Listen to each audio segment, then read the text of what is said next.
Welcome to This Week with Ajaz Haque. It is Monday, the 11th of January 2021.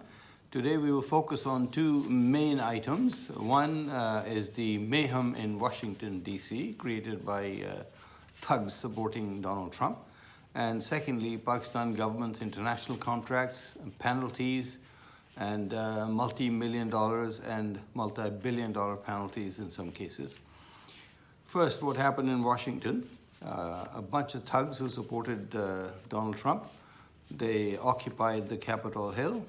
They occupied the podium, broke the windows, damaged the property, and occupied Speaker Nancy Pelosi's office as well. In many cases, the policemen were seen just standing by and letting them through. There is a lot of talk of white privilege. I assume had it been a crowd of black people, the police would have opened fire and many would have died. However, in this case, 5 people did die, which is very unfortunate. But generally, they were allowed to roam free, carrying Confederate flags and breaking windows and doing a lot of damage. It was a picture of horror for the rest of the world. Europeans and the other allies found it unbearable and were extremely concerned about the state of affairs in the United States, a country that has lectured the world on morality, democracy, rule of law, and orderly transition of power, everything negated. Therefore, its reputation is sullied, and its moral authority to tell the world how to manage the affair obviously will no longer carry any weight. Donald Trump's blessings were fully in the picture. He called these thugs the good people, and he delayed the ordering of the National Guard to stop them from breaking things and from occupying. The congressmen and the senators were terrorized and were hiding under the desks or wherever they can find. Guns were seen by, and some of the guns were seen by some security officials pointed at these invaders.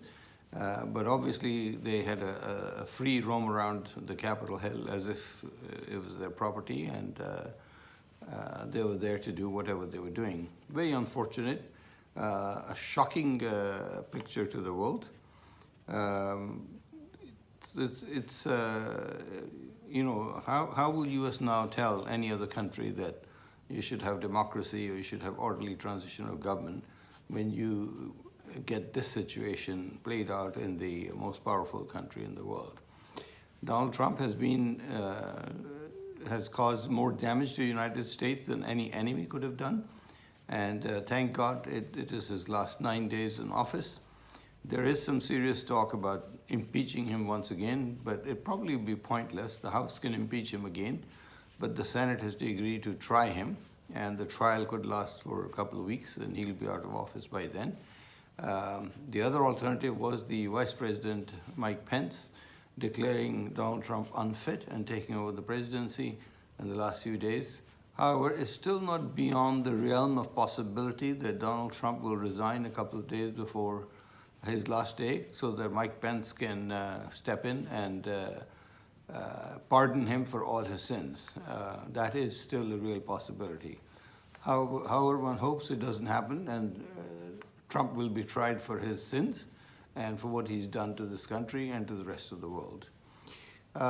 Now, the other subject, the Pakistan government enters into international contracts and then it doesn't honor them. And this is most unfortunate. The bureaucracy, the politicians, the governments do not realize the consequences that these can bring. First, it was the Haque ship thing. The damages of 1.4 billion awarded against Pakistan, then cancelling the Rikodik mining contract, and there's a penalty of $5.9 billion against Pakistan still pending.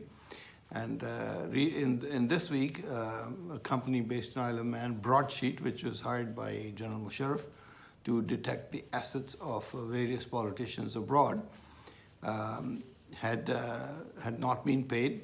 They'd filed a claim in the court and they'd won an award of 17 million about 7 years ago, but the government refused to pay. And finally, when the assets of the Pakistan embassy were frozen, then ended up paying $28.7 million, not 17 million, accumulated interest. On top of that, the country spent $20 million on lawyers' fees, on travel, on court costs, and so on. So, and the job of the broadsheet was to detect the assets, and they did. According to an interview conducted by Mr. Irfan Hashmi, a Pakistani YouTuber in London, with the chief executive of Broadsheet, the chief executive said that they detected one single account with more than $1 billion.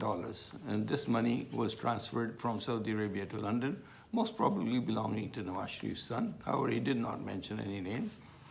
And the agreement with Broadsheet was that whatever assets are detected and seized and repatriated, they will get 20% fee of that. And Pakistan could have by now received hundreds of millions of dollars or billions of dollars. They have detected that Nawaz Sharif has assets in more than 20 countries and worth several billion dollars. But each time the Pakistan government put its foot down and did not allow them to proceed. Mainly because A, Musharraf had done a deal with the devil and signed an NRO with PPP and PMLN, and then the governments of PPP and PMLN came in, and of course they were not interested to follow these up.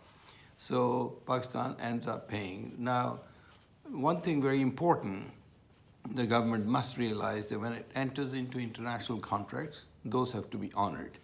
They cannot just whimsically cancel those contracts. They've done that for Ecodic, and Pakistan faces a massive penalty. Hopefully that can be resolved. The Imran Khan government has already resolved the Haque amicably out of court. And thank God the 1.4 billion penalty is gone, and the Turkish president helped with that. But with Ecodic, there have been many opportunities to resolve the issue, as Barrick Gold and the Chilean company which owned Tethyan Copper, which had the mining rights at Ecodic, did show interest to resolve the matter, but the Pakistan government invariably did not do it, and now we face this. Same thing happens with the privatization.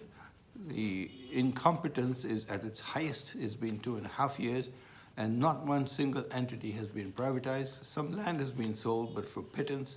And the expense of the Privatization Commission is probably far greater than any asset sale.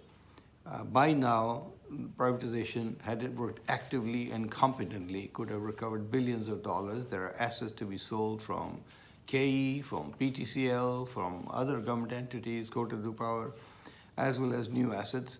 But nothing, absolutely nothing has happened.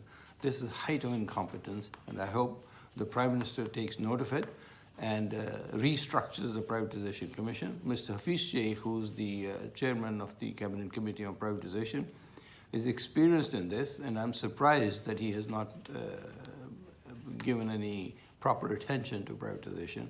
Hopefully they'll be done soon. But it must be recognized that contracts signed internationally have to be honored.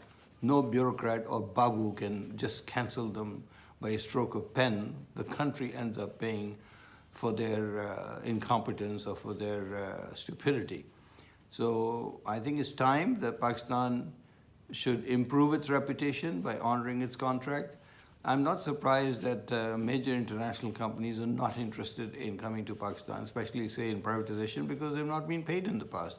So why would anybody come and work here if they're not going to be paid?